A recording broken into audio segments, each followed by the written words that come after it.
Pour ceux et celles qui ne le savent pas, ça fait plus de 5 ans que je suis sobre. Donc, j'aide les gens aussi à le devenir au travers de la mise en forme, la saine nutrition et les bonnes habitudes de vie. J'ai déjà dit dans plusieurs vidéos, mais tu sais, la consommation de drogue, ça va stimuler la dopamine, tout ça. Dans le fond, l'entraînement, ça va aussi sécréter la dopamine, les endorphines, sérotonine, tout ce que tu as besoin pour bien te sentir.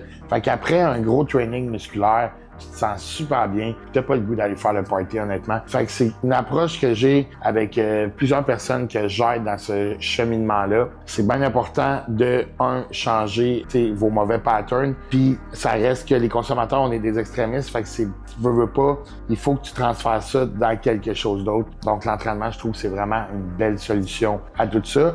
Fait que lors des appels téléphoniques, j'aide les gens au point de vue, oui, fitness, tout ce qui est mise en forme, programme, tout ça.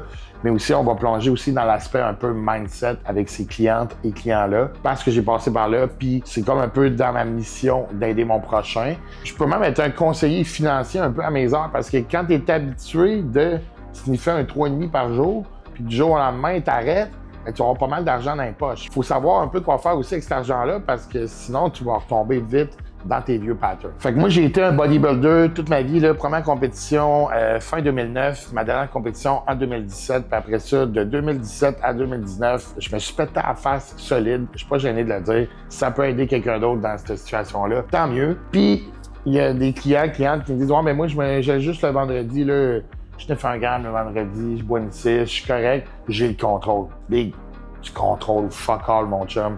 Parce qu'à un moment donné, ça va être bon, OK, la semaine, je suis fatigué, je vais aller me chercher un sac, nanana. Fait que là, ça finit plus, ça finit qu'à un moment donné, ça nuit à ta vie. Ça va te nuire à ta vie d'une manière ou l'autre. La drogue, quand tu vas dans des meetings, justement, avec d'autres drogués, ils te le disent, ça amène à la morgue ou en prison. Puis c'est littéralement, il n'y a pas d'autre issue que ça. Puis c'est vraiment important que vous changiez ça d'une manière ou d'une autre. Puis le fitness, la plupart du monde qui se sont sortis de la drogue, qui sont pas rechutés, ils ont un minimum de routine de fitness.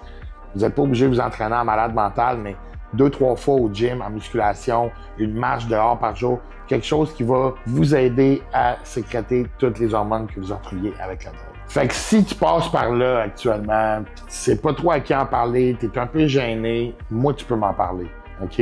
On va commencer un coaching ensemble, puis il n'y a pas de trouble. Tu as besoin d'en parler, on est vendredi, tu graphines, tu as le goût d'aller te péter. Honnêtement, là, il y a même des clients qui peuvent venir commenter puis dire « Je vais même prendre le téléphone, man, parce que ça me touche, puis je vais t'appeler pour te faire un petit speech, puis je te garantis qu'après ça, tu iras protéger. » Fait que si ça t'intéresse, écris-moi en privé.